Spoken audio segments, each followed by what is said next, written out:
Hey, what's up guys? So we're going to be going over the new Frozen Orb build with the DMO set for Season 22, courtesy of the PTR with the newer updated items here. So what it really comes down to with this newer build right now that is very powerful comes down to just more numbers with the newer edition of the buffed Wizard Spike. So first off, the 6-piece bonus of the DMO Wizard has been increased by a significant amount. We have 12,500 as our multiplier with Arcane Orb.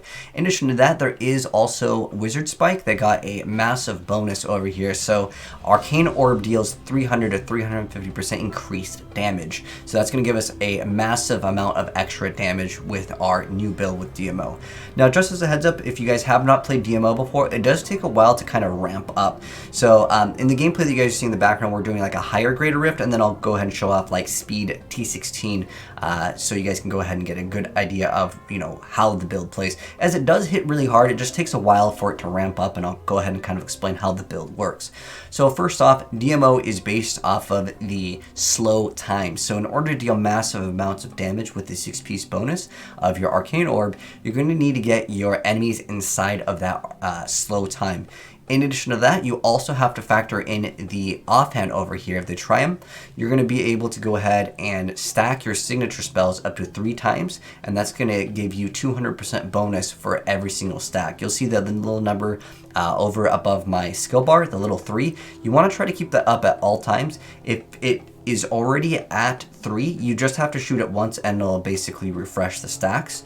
And if you drop it completely, you'll have to all the way go back to 1, 2 to 3. So if you can, ideally, don't try to drop that at all. Try to keep it up. You don't even have to hit a target for this to actually work. So you can just throw your primary or your signature spell right into nothing, and you'll still be able to refresh your stacks. So that's a little tip for anyone that is newer to the build, as it's not a really easy build just to play as a heads up. There's a lot of managing to go ahead and go on, because sometimes you'll realize you're not dealing any damage. It's because you need to ramp this up, get all those stacks up, and then on top of that, they need to be affected by slow time. And if you want to get even more damage, you can actually use 2 different skills here.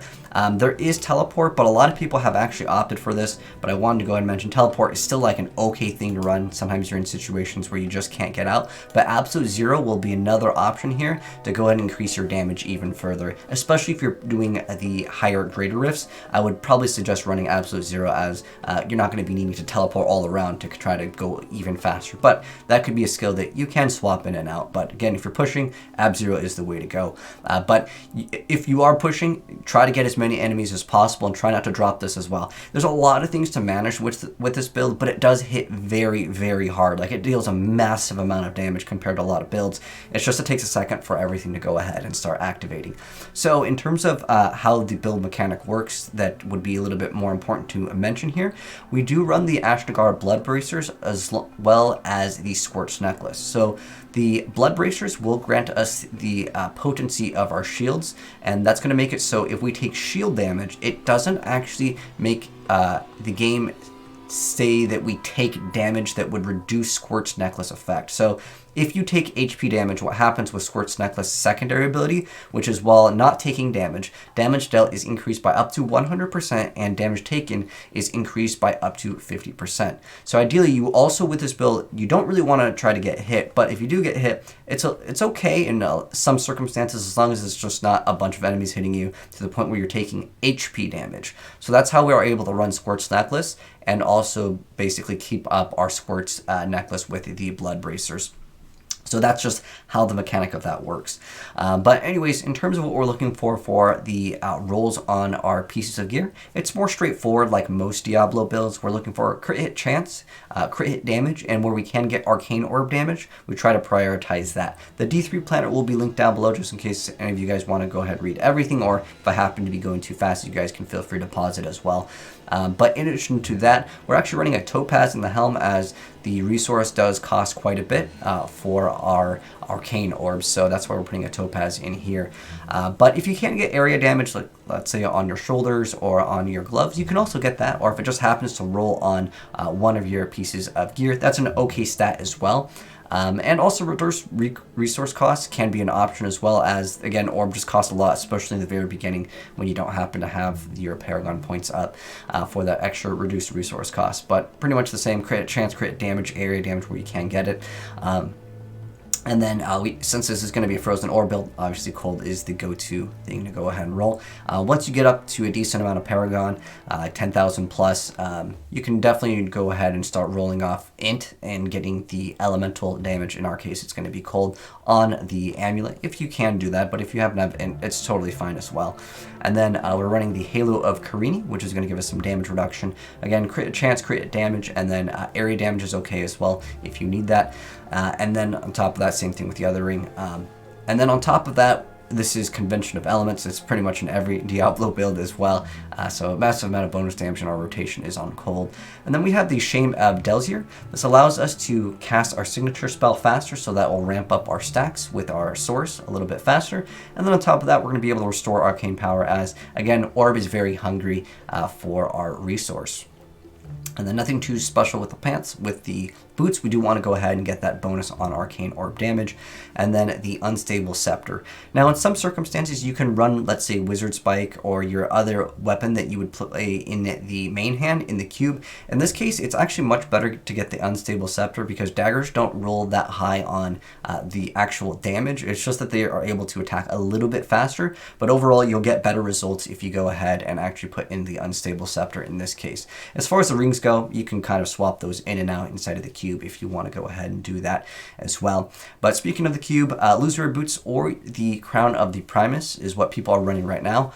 When Season 22 does happen to be going live, you can go ahead and run either one of these and you'll be a-okay, or just run both. That is another option. But you can also think about other things. As time goes on, we'll go ahead and check out what other people are playing, as I'm thinking that some people might try out some other weapons, but we'll get into that later. Maybe you can throw in Furnace or some other things, but we'll have to wait for the season to actually come out, as this is just using the PTR for some of the damage numbers and stuff. But in terms of our offhand, this is a really difficult thing to roll. Ideally, if you can get area damage, crit hit chance, and arcane orb, those are like the main things that I would say that you can go for, but it's really difficult to roll all of those on this, so if you don't get those, that's totally fine as well. As again, these are super hard to roll, because when you want to get the arcane orb damage, there's like 30 plus things that can roll on it, and it's very difficult. But in terms of our skills, we're running Arcane Orb. Of course, this is a Frozen Orb build, so Frozen Orb. Slow time, stretch time, or if you're running the Crown of Primus, it doesn't even matter. Then we're running Storm Armor, Scramble. There's also Power of the Storm that can help you out in the very beginning to reduce the resource cost of Frozen Orb. We're also running Magic Weapon Deflection, so when we cast an attack, we're going to be getting some shield off of it. And then Shock Pulse Piercing Orb, so that can hit a lot of different targets as it goes on, because we are running Elemental Exposure, so we want to hit as many enemies as possible with that lightning. And then we're running Black Hole Absolute Zero, or you can run Teleport. Again, this is kind of an optional thing. If you are running Teleport, you can maybe drop Illusory Boots and run something else if you want to go ahead and do that as well. And then we're running Power Hungry, so more damage, and then Elemental Exposure, more damage, Galvanizing Wizard to grant us that huge, massive bonus on our shield, and then Unstable Anomaly to go ahead and be able to survive anything that would potentially either one-shot you, or sometimes those wallers can be a problem. That's another reason why I do like Teleport, but again, Ab Zero is just going to be more damage overall, and it can be quite a big amount of damage. But yeah, you can decide what you want for this slot. I'd say this one's a little bit optional for the most part. And in terms of the cube, we already went over that. But that's pretty much going to wrap it up for the build. But I also, well, once this goes ahead and dies, I'll go ahead and show you guys some gameplay over here of a Speed Rift. As the build, the problem that I have with this build is it feels very clunky for a majority of players. If you are new to Frozen Orb, or if you are technically newer to DMO, I would say don't feel bad if you think that this build isn't fun to play and it's too difficult, especially maybe if you're playing on console, like you can't macro your keys, or if you don't happen to have something that lets you push one button to do it like multiple things at once. It could feel very bad, or basically numlocking is kind of impossible on console, as I don't think they support keyboards. But if you don't like this build, I just want to stress this. You don't have to play it. There is another Hydra build that is very good, which I will be uploading very soon. So if you are new here and you want to be checking out the other Wizards builds, I will make another Frozen Orb build that's much more smooth to play. However, if we're talking min-maxing, right now this one is currently on the top of the leaderboard. It has pushed a 140, and there are several other people that have been on the top like 20-ish with the exact same build over here. So it's definitely good. But the thing is I totally get it if you don't like the gameplay style of DMO, as in, because not only do you have to have them in the slow time, but in addition to that, it feels very slow to play. Even if you're doing like these, like right now you guys are seeing the background gameplay of a T16, which you can do a little bit faster, but again, because it got to be in that slow time, because you got to get those 3 stacks, it's just not the most smooth experience, but it offers another playstyle with the build as well. So, you know, I like to have variety in my gameplays, but like I said, I'll make another build that's a lot more smooth and that can do speed T16s, and I think a lot of you guys will like it. It's more like a Diablo 2 style Frozen Orb where you can teleport forever.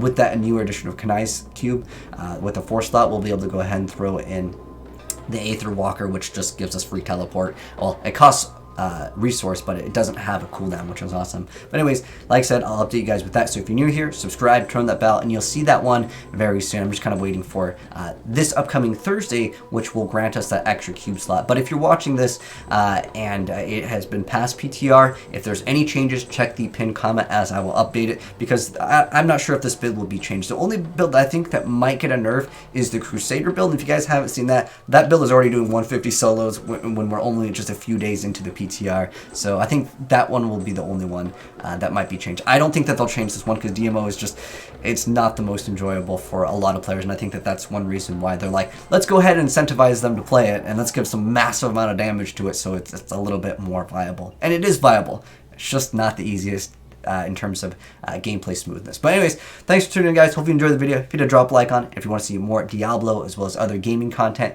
subscribe, turn the bell, and you'll see more very soon. Take care, and I'll catch you in the next video. Peace.